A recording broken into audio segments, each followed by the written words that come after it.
وہ یہ بہار الانوار کی جلد نمبر 15 میں ہے۔ اچھا جی، جس طرح جھوٹ بولنا حرام ہے، جھوٹی باتوں کو سننا بھی حرام ہے۔ سماعون للکذب، یہ منافقین کے بارے میں یہ آیت کریمہ ہے۔ سماعون للکذب، وہ کان لگا کے جو ہے نا ہمتن گوش، وہ جھوٹی جو ہے نا وہ باتوں کو سنتے ہیں۔ یہ سوچ سمجھ کے مجالس میں جایا کرے میرے بزرگوں اور عزیزوں، کون سچ بولتا ہے اور کون وہ جھوٹ بولتا ہے، کوئی تمیز کرنا جو ہے نا بہت مشکل ہو گیا ہے۔ لہٰذا میں نے گزشتہ جمعہ بھی کہا تھا کہ اپنے بچوں کو شارٹ کورس وغیرہ میں بھیجیں، یا ادھر جو اسلام آباد میں رہتے ہیں پتہ نہیں پنڈی سے پک اینڈ ڈراپ کی سہولت ہے یا نہیں ہے، کم از کم اسلام آباد کے مومنین کے لیے پک اینڈ ڈراپ کی سہولت ہے، اپنے بچوں کو یہاں بھیجیں۔ بنیادی دینی معلومات ان کے پاس اتنے ہوں کہ اگر کسی مسجد مجلس میں جاتا ہے اور ایک علامہ یا کوئی ذاکر اہل بیت بول رہا ہے، وہ کم از کم تمیز دے سکے کہ یہ سچ بول رہا ہے یا جھوٹ بول رہا ہے، یہ میرے بنیادی عقائد کے خلاف تو نہیں بول رہا ہے کہیں۔ مولانا حسن ظفر اللہ انہیں صحت اور طول عمر دے، ابھی چند دن پہلے یہاں وہ 5 مجلسیں پڑھ گئے ہیں، ان کی ایک کلپ چل رہی تھی پچھلے سال۔ انہوں نے کہا کراچی میں وہ کہہ رہے تھے کہ یہ ایک جو ہے نا وہ ایک فیشن بن گیا ہے، اپنے 15 سال 16 بچوں کو خطیب بنا رہے ہیں۔ کہتے میرے ایک جاننے والے ہیں، وہ اپنے بیٹے کو جو ہے نا خطیب بنا رہے تھے، شاید اس طرح کے اکیڈمی جو ہے نا وہ کھول دیے گئے جہاں پر خطابت سکھائی جاتی ہے۔ میں نے اس سے کہا کہ ایسا کرو، پہلے اپنے بیٹے کو کسی مدرسے میں داخل کرو، پہلے اس کو عالم بناؤ، پھر بے شک خطیب بناؤ۔ کہا نہیں نقوی صاحب، یہ عالم جو ہے نا وہ دیر سے بنتا ہے، زیادہ وقت چاہیے، میں نے بیٹے کو علامہ بنانا ہے۔ عالم پہلے بنتا ہے، علامہ ہر کوئی نہیں بنتا۔ ہمارے تشیع کی علماء کی تاریخ میں چند ایک ہستیوں کا علامہ ہلی، چند ایک آدمیوں کا نام جو ہے نا وہ علامہ ہے، ہر عالم کو بھی آپ علامہ نہیں کہہ سکتے۔ اب سادگی دیکھیں نا، ہم قربان جائیں سادگی پر، عالم بننے کے لیے بہت وقت لگتا ہے، میں نے اپنے بیٹے کو علامہ بنانا ہے۔ یہ پڑھے لکھے بغیر جب علامہ بنیں گے تو یہی حشر ہوگا جو ابھی ہو رہا ہے۔ جی کچھ بھی کہیں، یعنی آپ باور کریں نا، پتہ نہیں کتنی دفعہ یہ کہہ چکا ہوں، وہ مجمع کتنا وہ قابل رحم ہے کہ جس کے سامنے ایک آدمی آ کے کہے اللہ نے قرآن میں نماز پڑھنے والے پر لعنت بھیجی ہے، اس کو آگے سے داد مل رہی ہے۔ یہ اپنے مجمع کو، عزاداروں کو انسان ہی نہیں سمجھتا، مال مویشی سمجھتا ہے۔ یعنی اتنا قرآن میں اتنا فرمایا ہے، معصومین اتنا فرمایا ہے، یہ ساری دنیا میں شیعوں کی سنیوں کی مساجد بنی ہیں نماز پڑھنے کے لیے، وہ کس لیے بنی ہیں؟ مجھے بتائیں، جو آدمی یہ کہتا ہے اللہ نماز گزاروں پر لعنت بھیجتا ہے، وہ نماز کو فرض سمجھتا ہوگا؟ جو نماز کو فرض نہ سمجھے وہ مسلمان ہو سکتا ہے؟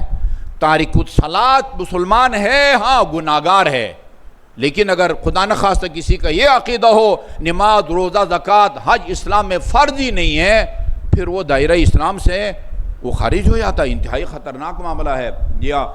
امام جعفر صادق علیہ السلام سے پوچھا گیا، اللہم صلی اللہ محمد وآل محمد،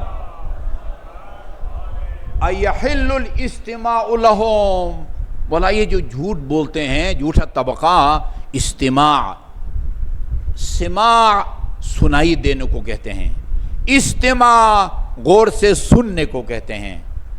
ہو سکتا ہے آپ گاڑی میں بیٹھے ہوں، ویگن میں بیٹھے ہیں اور وہ اس نے کوئی گانا لگایا ہوا ہے، آپ روکتے بھی ہیں لیکن وہ نہیں رکتا، بند نہیں کرتا، یہ آپ غور سے نہیں سن رہے، بادل ناقصتہ یہ آواز آپ کو قانون میں، وہاں یہ حکم نہیں ہے کہ انگلیاں دے دے یا روئی دے دے، قانون میں نہیں، بادل ناخواستہ اگر سنائی دیتی ہے تو حرام نہیں ہے، سننا حرام ہے، سنائی دینا حرام نہیں ہے۔ یا بازار میں جا رہے، مارکیٹ جا رہے ہیں، آپ کی نظر پڑتی ہے ایک نامحرم پر، دکھائی دے، جان بوجھ کے آپ نہیں دیکھتے، اچانک جو ہے نا وہ بے اختیار اور بائی چانس نظر پڑتی ہے تو وہ حرام نہیں ہے۔ الاستماع لکھا ہوا، لہذا فرمایا ایحل الاستماع لہم، فرزند پیغمبر کیا جھوٹ بولتے ہیں، ان کو سننا بھی حرام ہے۔ فقالا لا، جائز نہیں ہے، حلال نہیں ہے۔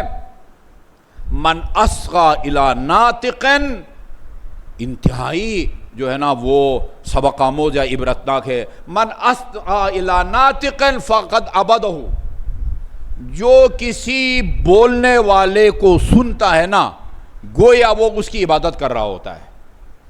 جو کسی بولنے والے خطیب مقرر کی گفتگو کو سنتا ہے گویا وہ اس کی عبادت کر رہا ہوتا ہے. فَإِنْ كَانَ النَّاطِقُ عَنِ اللَّهِ، یہ بولنے والا اللہ کی ترجمانی کر رہا ہے، اس کی باتیں قرآن سے نہیں ٹکراتی، اس کی باتیں اہل بیت اطہار علیہ السلام کی روایات سے نہیں ٹکراتی، فقد عبد اللہ، اس کا مطلب ہے کہ وہ اللہ تعالیٰ کی عبادت میں مصروف ہے. وَإِنْ كَانَ نَاطِقًا عَنِ ابلیس، اور اگر یہ ابلیس کی ترجمانی کر رہا ہے، علامہ آیت اللہ دستغیب نے کہا ہے کہ یعنی ابلیس کی ترجمانی سے مراد اگر وہ جھوٹ بولتا ہے فقد عبد ابلیس، پھر اس نے وہ اللہ کی عبادت نہیں کر رہا ہے بلکہ ابلیس کی عبادت کر رہا ہے. سچ بولنے والے کی گفتگو سننے والا وہ اللہ کی عبادت میں مصروف ہے، اور جھوٹ بولنے والے کی گفتگو کو سننے والا وہ ابلیس کی جو ہے نا وہ عبادت میں وہ مصروف ہے. اللہ تعالیٰ جھوٹ کی بھی جتنی بھی قسمیں ہیں نا، البتہ کچھ قسمیں وہ جائز ہیں، وہ دلچسپ موضوع ہے، وہ انشاءاللہ میں اگلے جمعے میں عرض کروں گا. یعنی وہ جائز کی صورتوں کے علاوہ جہاں کسی کی جان بچانا مقصد ہو یا دو بندوں میں صلح کرانے کی خاطر بندہ جھوٹ بولے، اس کی اجازت دی گئی ہے. مجھے یاد ہے بہت پہلے عباس مولانا وہ جو تھے سینیٹر تھے MQM کے، عباس کمیلی شاید ہمارا خطبہ سن رہے تھے لاوی آباد میں. انہوں نے مجھے فون کیا، آقا صاحب یہ جو آپ نے حتیٰ جھوٹی قسم کھانا بھی جائز ہے بعض صورتوں میں، کہا کہ ان کے حوالے چاہیے. پھر میں نے حوالے تلاش کر کے ان کو دے دیے. اللہ تعالیٰ ان کے گناہان کبیرہ اور صغیرہ کی مغفرت فرمائے، اور انہیں ائمہ معصوم علیہ السلام کی شفاعت اور ان کے جوار میں مقام عطا فرمائے. وہ صورتیں ہم بعد میں بیان کریں گے.